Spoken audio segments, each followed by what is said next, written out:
Hello friend, नमस्ते, प्रणाम। और आप लोग कैसे हैं? कमेंट करिएगा, कमेंट में बताइएगा कि आप लोग कैसे हैं।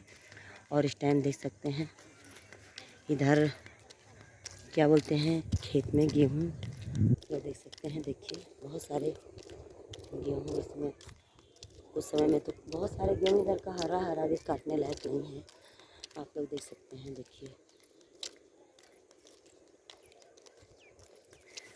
और कुछ खेत में तो ऐसा हो गया है कि काटने लायक गेहूँ हो गया है। आप लोग देख सकते हैं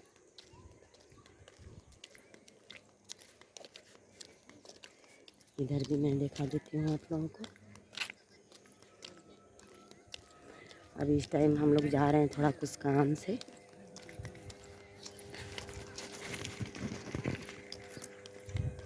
ये देखिए